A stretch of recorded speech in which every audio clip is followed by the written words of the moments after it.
네, 여러분, 안녕하세요. 네, 지난 시간에는, 우리가 삶을 살면서 그냥 살면 안 된다. 그 후에 어떤 우리가 모르는 세계가 있다라고 얘기를 했었습니다.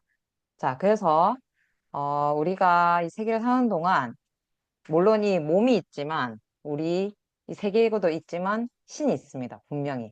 그래서 신을 어떻게 믿어요? 하나님을 어떻게 믿어요? 증거 있어요? 대봐요? 이런 사람 참 많습니다.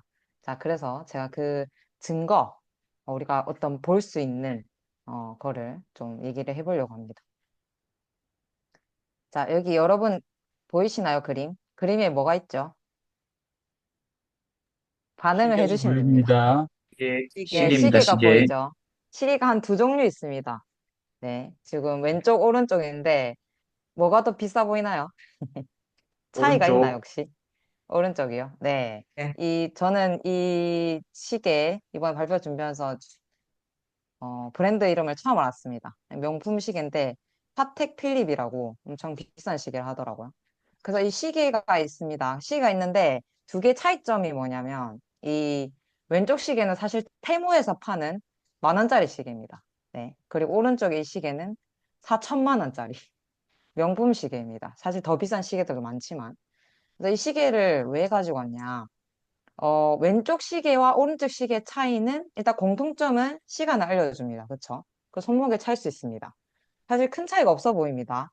하지만 왼쪽에 있는 이 테무 검정색 이제 좀 싸구려 시계는 우리가 집에 있는 집에 걸어놓은 벽걸이 시계처럼 그 건전지가 필요합니다. 배터리가 필요하고 이 오른쪽에 있는 시계는 배터리가 필요하지 않습니다.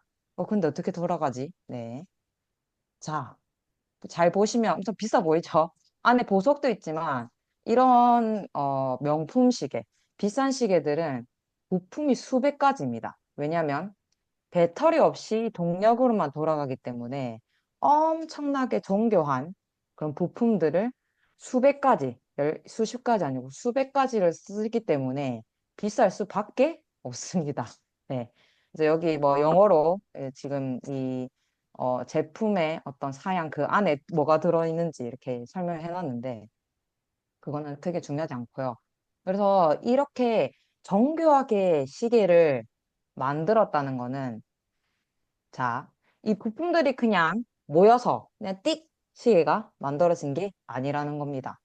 이것은 분명히 이렇게 섬세하게 설계한 사람이 있고 또한 이것을 만드는 제작자가 있었기 때문에 이 시계가 나올 수 있습니다. 어느 누구도 그냥 이 시계가 생겼지라고 말할 수 있는 사람은 아무도 없다는 겁니다. 자, 그것처럼 사람이 만든 시계도 이렇게 정교한데, 우리 사는 이 세상에도 보면은 이 시계보다 더 정교한 것들이 자연 속에 숨어 있습니다. 한번 보겠습니다. 자, 코끼리가 있습니다, 여러분. 자, 코끼리를 딱 봤을 때, 떠올렸을 때, 특징이 뭐가 있을까요? 특징. 생김새에서 특징. 한번 말할 수 코가 있나요? 길다. 네, 코가 길죠. 또, 귀가 크네요. 덩치가 겁나 크다. 네, 덩치가 크고 귀가 크고 그치 코를 손으로 쓰고 그쵸 그 발도 보면 엄청 큽니다. 발도 그냥 발같이 안 생겼고 망치처럼 생겼습니다. 그쵸 엄청 뭉퉁하게 생겼는데 자 코끼리 사실 여러분 아는지 모르겠지만 비밀 중에 하나를 알려드리겠습니다. 무어로 소리를 듣는 코끼리입니다. 뭘까요? 호로 있으니까 코로 코로 듣습니까? 네, 코로 듣습니다. 귀가 엄청 큰데 귀로 듣는 거 아닌가요? 하시는 분들도 있을 것 같은데 귀가 엄청 크죠? 그쵸? 엄청 크죠? 잘 들을 것 같은데. 사실은 코끼리는 발로 소리를 듣는다고 합니다. 엄청 놀랍죠? 네. 어떻게 발로 듣지? 와, 정말 신기합니다. 저도 처음 알았습니다. 네. 그 발로 소리를 듣는데 코끼리가 어떻게 듣느냐? 어, 이, 어, 이제 코끼리가 소리를 들을 때 귀를 여는 게 아니고 이제 발을 이렇게 든 상태에서 제가 사진은 아직도 못 찾았습니다. 자료가 잘 없더라고요. 발을 이렇게 든 상태에서 발톱을 땅에 이렇게 댄 채로 엄청 예민하게 집중한다고 합니다. 가만히 서서. 그게 소리를 듣는 자세라고 합니다. 이걸 어떻게 알았냐면 이 오코넬이라는 사람이 있어요. 이 사람 코끼리 연구학자인데 이 사람은 코끼리 엄청 사랑합니다. 네. 그래서 한 번은 이 오코넬이라는 이 사람이, 어, 그 어떤 맹수의 위협을 받는 지역에 사는 코끼리들의 울음소리 있잖아요. 너희 피해! 하는 일종의 경고음을 녹음을 했다고 해요. 이건 소리겠죠. 네. 소리를 녹음해서 이거를 바꿔가지고 진동음으로 바꿨다고 합니다. 그래서 이거를 다른 지역에 있는 코끼리한테 진동으로 이렇게 땅에 박아가지고 진동으로 울리게 하니까 이 소리를 들은 코끼리 떼 전체가 진동으로 느꼈겠죠, 발을. 전체가 가만히 얼어서 갑자기 경계태세를 취하고 이렇게 방어 대형을 형성을 했다고 합니다. 그걸 통해서 오코넬을 알아냈습니다. 얘네들은 진동으로 소리를 듣는구나 라고 알아내게 되었습니다.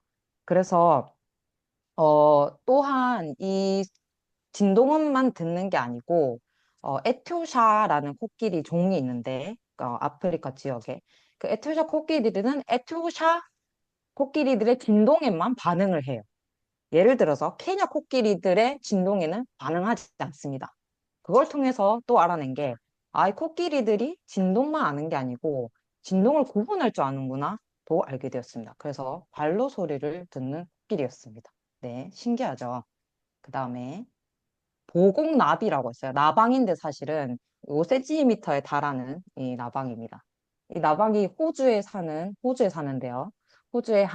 여기 사진을 보시면 호주에 사는데, 어, 호주의 건조한 평원에서, 어, 변태기를 지나서, 그쵸. 이 고치 안에서 애벌레였다가 고치 됐다가 이제 나방이 태어납니다.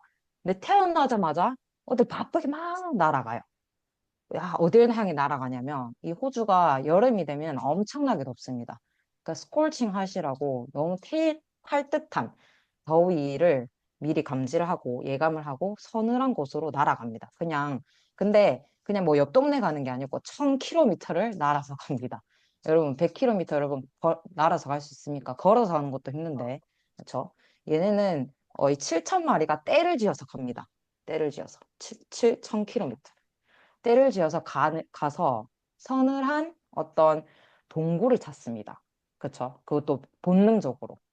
태어나자마자요. 얘는 난 적도 없어요. 태어나자마자 난 경험 있겠습니까? 그냥 애기입니다. 지금 이나처럼. 애기인데, 이나가 난다고 생각을 해보세요. 이나가 날아서 1000km를 가요. 동굴을 찾아서. 그렇게 보공나비는 1000km 날아서 간다고 합니다. 그래서 처음에는 과학자들이, 얘네가 빛을 감지하거나 아니면은 네, 빛을 감지하고 그래서 간다라고 생각을 했는데 그게 아니라 왜냐면 그게 아니다라고 사실 결론을 내렸습니다. 왜냐면 이 보공나비는 낮에는 움직이지 않거든요. 밤에만 움직입니다. 그러면 빛도 볼 수가 없고 어떤 시각적인 정보가 전혀 없습니다. 근데 1000km를 날아서 어떻게 정확하게 서늘한 동굴에 가서 여름 휴가를 즐깁니다. 거기서 휴면 상태로 자는 거죠.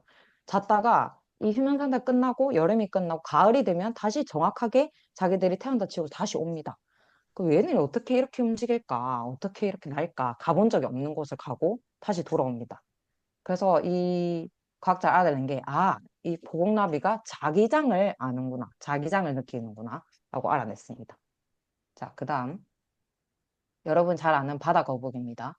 이제 바다 거북이 항해 기술이 있습니다, 여러분. 여러분들 알다시피 바다 거북은 해안에서 알을 깨고 태어나죠. 근데 태어나는 순간 삶이 순탄치 않습니다. 왜 그렇습니까, 여러분? 왜 순탄치 않죠? 거북이의 삶이. 아시다시피 알에서 깨어나면 네, 이 얘네들 노리는 많은 포식자들이 있습니다. 개도 있고 아니면 하늘 날아서는 새도 있고. 그래서 태어나자마자 이 바다 거북이들은 바다를 향해서 가야 됩니다. 근데 바다에 입수했다고 해서 끝이 아니라 최대한 가능한 한 아주 멀리 있는 아주 깊은 바다까지 무조건 가야 됩니다. 그래서 살 수 있거든요. 그래서 이 바다 거북이 플로리다에서 태어난 바다 거북이 이렇게 북대서양 환류에 도달할 때까지 정동적으로 무조건 헤엄을 치는 것으로 우리가 보기엔 보인다고 합니다.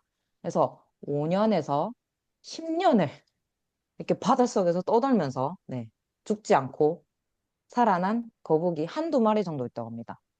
그렇게 많은 거북이 중에서. 이 거북이가 5년, 10년 지났다가 몸집 불리고 이제 대서양 이 여행을 끝내고 다시 어, 돌아옵니다. 북아메리카 해역으로 다시 돌아옵니다. 그래서 이 과학자들도 엄청 고민했습니다. 어떻게 이 거북이는 알까? 어, 한 번도 가보지 않은 이 대서양을 다 돌고 오니까 정말 이해할 수가 없다. 어떻게 할까? 근데 거북이에서 특이한 사실을 발견했습니다.